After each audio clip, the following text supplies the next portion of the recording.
Hello and welcome to Gaming Gain. My name is Muzz and today we're doing something a little bit different. Something that I have not really done before. We're going to do a TV review where I'm going to talk about Squid Games. Now I know I'm a bit late to the party with doing a review on it, but I just had to wait my time to kind of get through it, and I finished it, and I will get on to my opinions of it. But what I think I'm going to do is I'm going to go through just episode by episode, kind of talk about the key points, the key highlights, the main overall story, and then some of the side stories, some of the side characters. Obviously, talk about the main characters, and then give my overall thoughts at the end. So it might be a long one, I don't know, but we're gonna just get into it with episode one, which is called Red Light, Green Light. Now, I'm not going to be able to remember all the episode names, but this one is pretty memorable for the reasons we'll get into. Basically, we're introduced to this main character. Now, I'm going to talk about the characters based on their player numbers because I'm going to butcher their actual names. So we're introduced to the main character, number 456, and he is a bit of a loser, bit of a down now, bit of a deadbeat. But we do see aspects of a character in the first episode where he is, more complex than just that. He does have a heart. He is a nice person. Unfortunately, just has this gambling addiction that he can't seem to get over, and basically it leads to him being involved in a game with I can't remember the name, but essentially you've got to flip over the paper, and he goes through that several, I don't know, dozens of rounds of it, and every time he loses, he gets a slap. By the end, his face is pretty puffed up, so he's probably had a lot. Anyway, he gets an invitation to go to the Squid Games. Now, I'm going to miss out a lot here. I've missed out kind of the relationship with his daughter. That will obviously come back into it once we talk a wee bit more about it. But his daughter is essentially living with his mum and his stepdad, and he isn't the best father, shall we say. And we get to the Squid Games, where we meet some of the key players in this. You've got 456. You've got player one, who is an older gentleman who unfortunately has a brain tumor. And then you have 218, who is 456's. I don't know why I'm saying 456. 456 actually sounds better. You see his childhood friend who kind of was very successful and is talked up within his neighbourhood by his mum, and he's there because basically everyone there is because they're in debt and they have money issues, and that's what they're playing for at the end of the day. And you also have number 67, who is this North Korean kind of deef, and wow, that was almost horrific. She basically fled North Korea and she is now living in South Korea, but again, she's having troubles with money. And then we get to the game. This is the reason, and I always say that the pacing in this episode is fantastic. The kind of slow build from when they get into the actual games. The music is really good when they're marching through the kind of fun house type place. And then you get to it, red light, green light, which is a simple game. I've played it over here, and yeah, basically people start dying, and quite a lot in that game. I think over 200 get killed in that first game, and basically it's simple. If you move while the robot says red light, you're eliminated or you're dead. You get shot. So great first episode, I think. Really introduces you to a main bulk of the main characters. Well, the characters in this are they're not just nicey nice or really, really bad. They're complex. They can be nice, but they can also have, that mean streak, which will come out in the later episodes as we go on. So the next episode's quite interesting. It's called Hell, and it's pretty poignant for what the kind of creators are trying to get across. So basically, they have a rule in there where they can, if everyone or a majority votes to leave the game, then the game stops and everyone goes back. No one gets any money. So that's what they do. They have a vote. It comes down to the last vote, and it's the old man, which he becomes a very much a key player in this. He votes to stop the games, and everyone goes back to their normal lives. And quickly, a lot of them realize that what they're living in isn't that good. You know, they are willing to go back to these games despite it being life or death and try and actually earn some money rather than living their current lives. Um, we're also introduced to a police officer who manages to kind of infiltrate the facility by following 456, and yeah, just like it's kind of a nice steady build to this episode. It kind of it makes you see the characters kind of really big flaws, and then it makes them realize like, you know what, it's worth going back to these games just to try and get some money. So then I think we move on to the third episode where we, oh no, the second episode's game is it's honeycomb candy. So basically there's shapes in the, in fact, maybe that's the third. I think that's the third. I think, yeah. So episode two, kind of everyone leaves, everyone goes, and then a majority come back. I think there's only 14 that don't come back. So episode three, then the police officer is starting to kind of disguise himself within the facility. You get to see a bit more of what's going on in the background, which I really liked. This story, this kind of subplot. And then you've got alliances starting to form within the game. So you've got 456, 218, player one, and then you have another character who's called Ali, and I can't remember his number. He's the only name that I could probably pronounce anyway, pronounce correctly.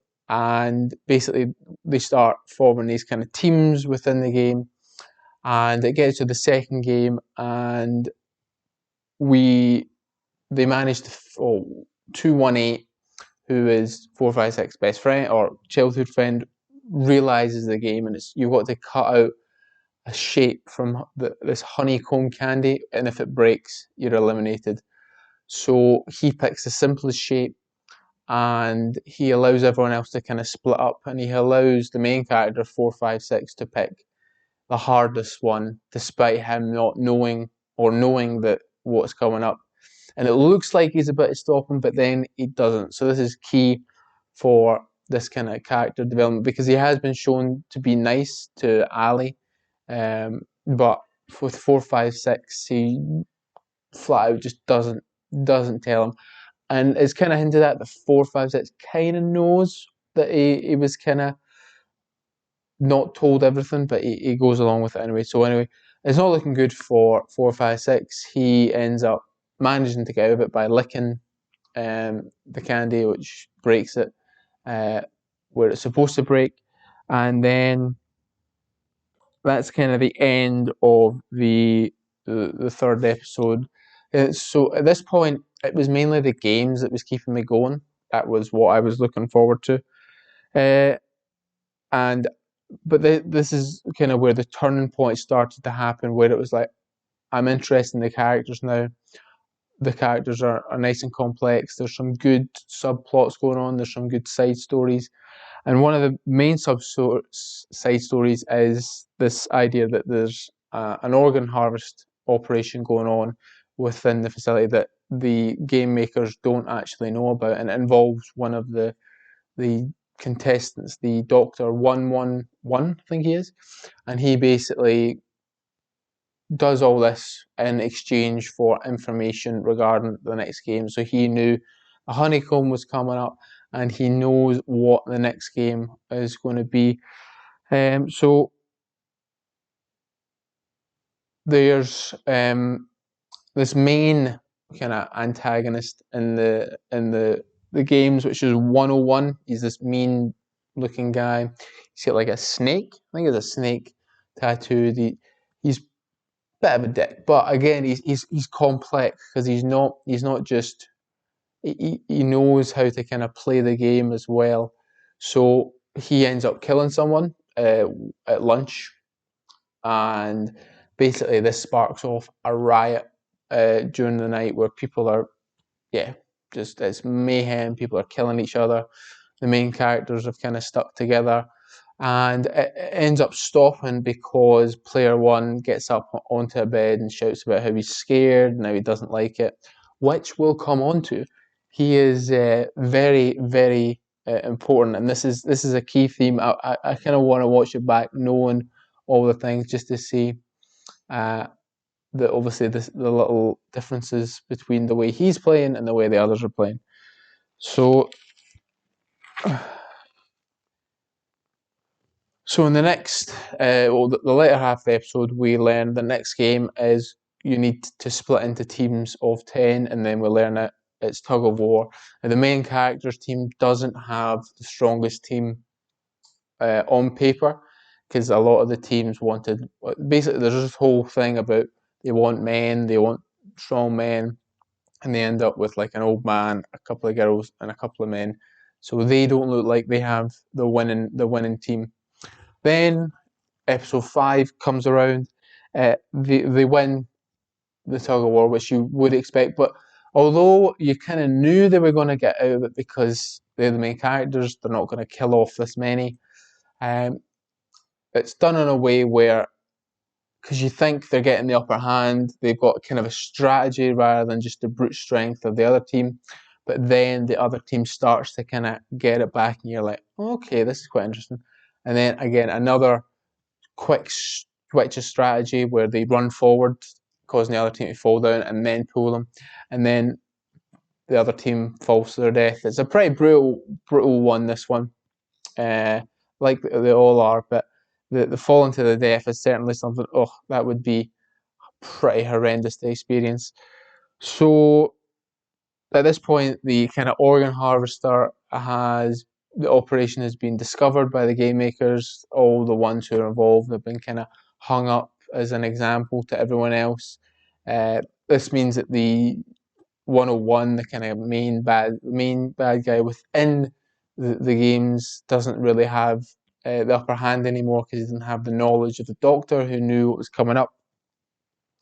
And then the police officer is being hunted at this point, and he makes his way into the front man, who is the kind of the overseer of the games. He's the kind of the game maker, if you like, and he infiltrates his, and we learn all about, like, this has been going on for a number of years, I think 30 years or something, and we learn a bit more about kind of the backstory of the Squid Games. And then we get to episode 6, and this was the episode where it all clicked for me, because I had been really, really enjoying the series. I've been looking forward to each of the different games. I had managed to stay spoiler free for a long time, and this was the episode that really made me go, "Wow, it took it from a good series to potentially a great series in my eyes." And basically, the game is you've got to form teams of two. So you've got Ali and 218, the childhood friend, they team up. Player 456 and player 1, they team up. And then you have the North Korean runaway, who teams up with a girl who is her kind of similar age, and they're kindred spirits, essentially. And so they get in and they learn that they actually have to play against each other. And it's honestly fantastically done.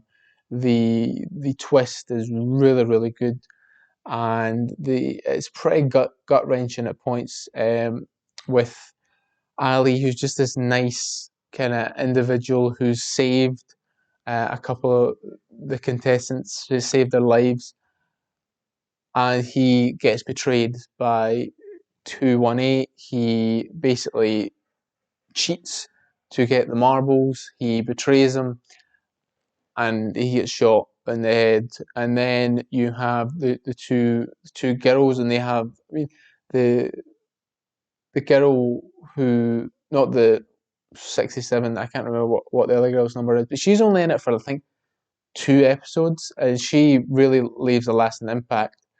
And they have a nice conversation about kind of where they're from, what would they do with their money, and all that. And ultimately, they basically do a winner takes all 1 round, and the other girl sacrifices herself for 67. And then the most gut wrenching one is 456 against player one, where 456 is getting his ass kicked. Basically, he's got down to 1 marble, and oh, I didn't say player one. It's kind of alluded to that he has dementia, and this is where he starts kind of going off the rails a wee bit, starting to lose or not remember things, not remember why he's there, and player 456, and they also have this nice moment where they become like best friends essentially. I can't remember, it's Gambu, I think that's how you say it. But basically, they say because they've been, going through the whole games, they've been looking out for each other, and ultimately, 456 takes advantage of the dementia, because when he when he says something, he asked, "Oh, did you mean this?" And basically takes advantage of him, and then we learn that player one knew he was being taken advantage of the whole time and let it happen, and yet at the end he still gives player 456 all the marbles. And then a key part of this is we walk round the corner away from eye shot of player one, and he is shot. He's not shot. We'll get back to that, but just a fantastic episode. Really, really drew me in and really hit you right in the gut. Really, like the acting. I mean, I'll obviously get on to the acting and all that, but it's just such a well done episode, and it clicked. That was where I went, right. Now I get why everyone, because I was more for the first 5 episodes. I was like, right, I kind of understand why this is big. The games are entertaining, the characters are good, but there's nothing. And then episode 6, and I was like, right, it makes sense now. Then we go on to 7. This is where we learn that it's kind of funded by these VIPs, these foreign VIPs, who are probably billionaires who throw money at this sort of thing, and they've become bored with life, really, and this is how they get their entertainment. And the police officer infiltrates their part of the games, and they end up, the police officer takes one hostage, interviews them, and gets some footage that can be used against them. And then we come to probably I don't want to say the worst game, but it was a game that it didn't make much, like, because they're supposed to be kind of childhood games. So these were all, so red light, green light, you could play in the playground. The honeycomb game, I mean, it's not played here, but I guess it's obviously part of South Korean culture. Then you have the Tug of War, which is, a traditional game everywhere, really.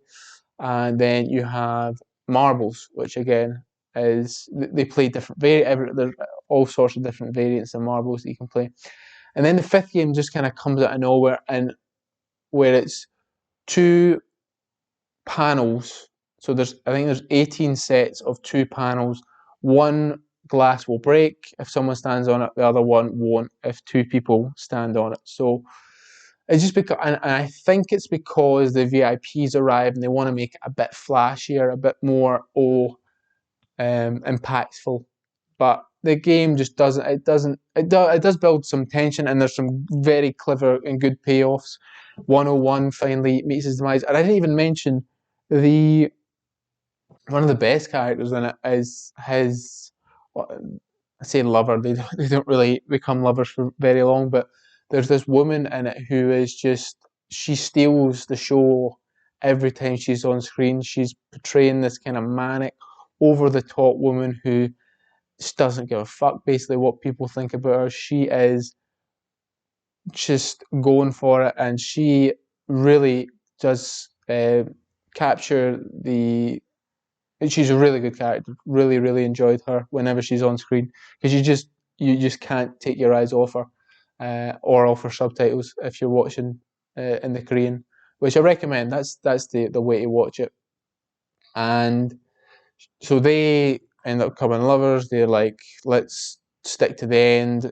The guy ends up betraying her in the next game, and she says, "I'm going to kill you," and she does because she throws them both off the glass panel bridge.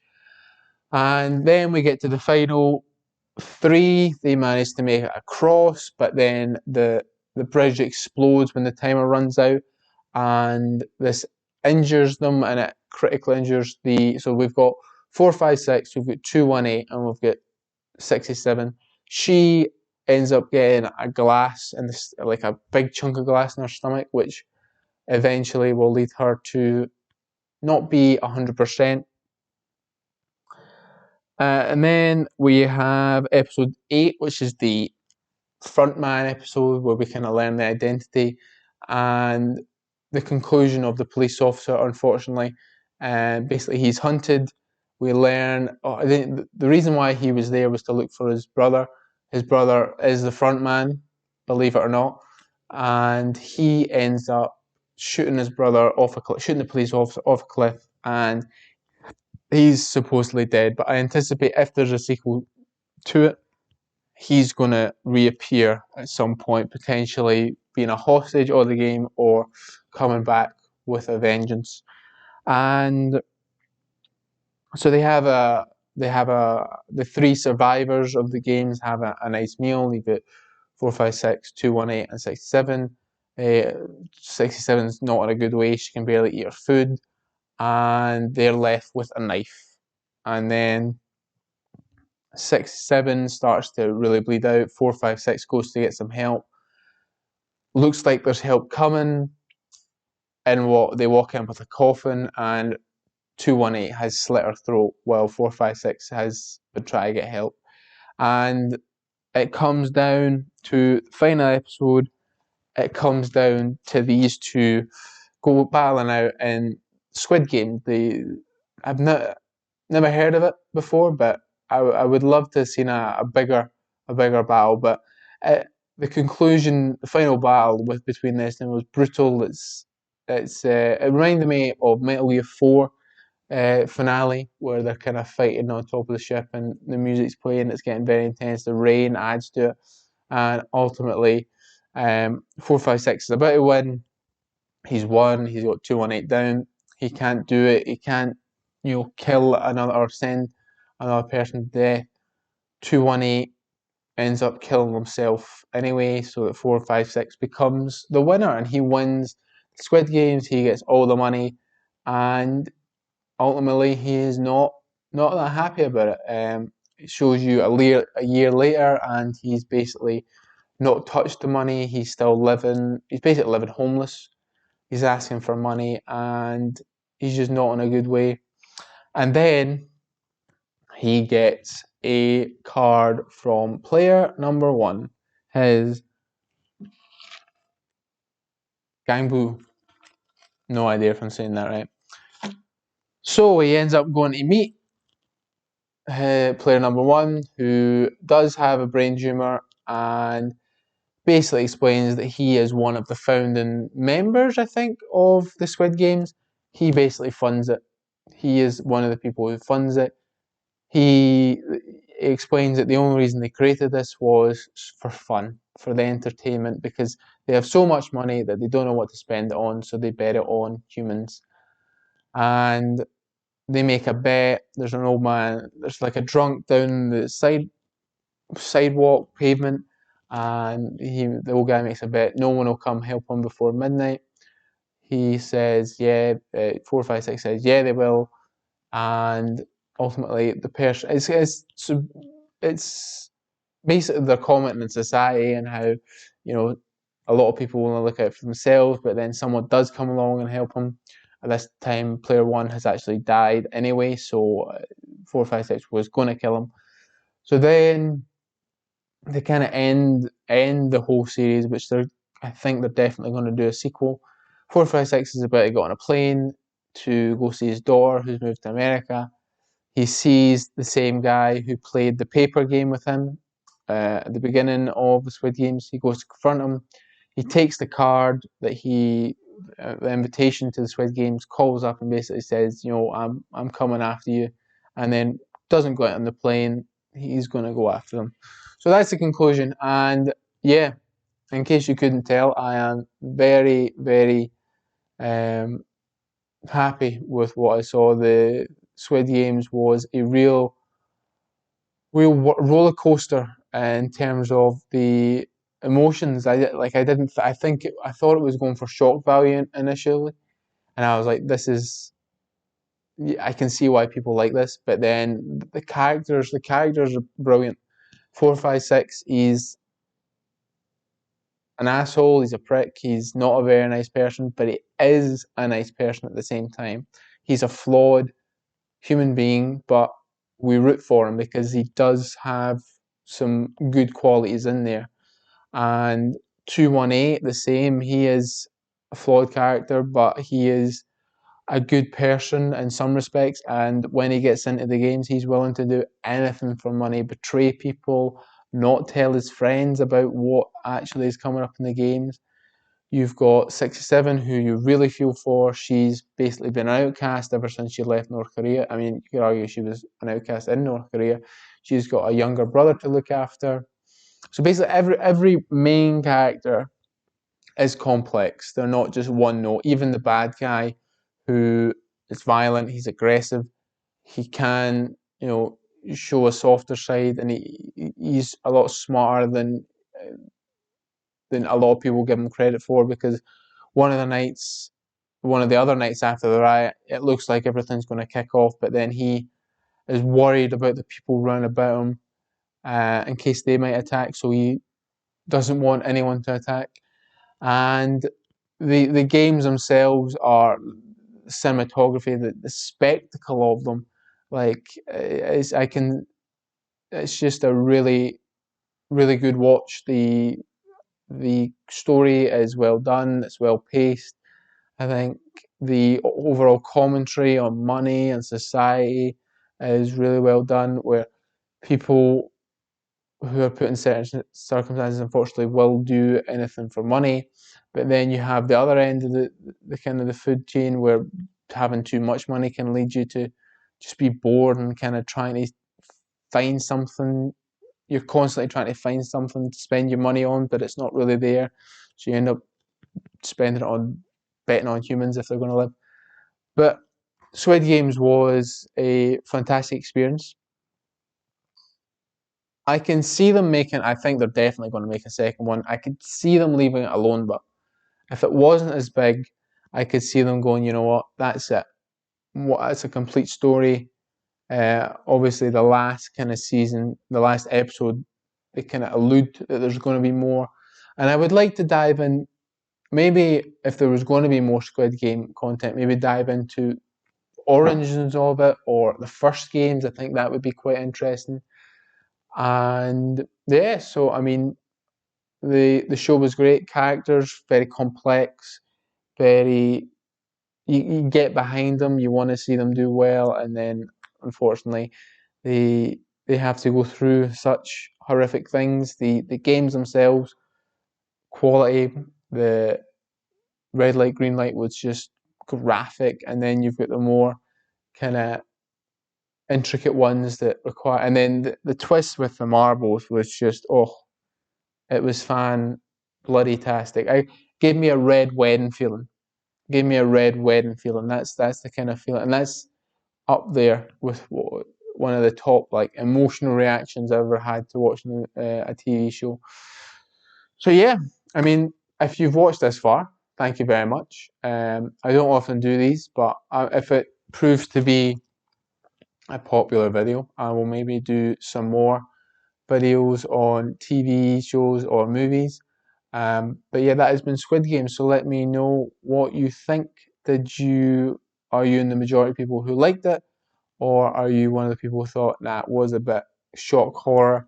The characters weren't really that interesting. Let me know. Talk to me down in the comments below. And with all that said, all that's left to say is any thoughts, comments, general hostile remarks, leave them below. Thank you very much. Bye bye.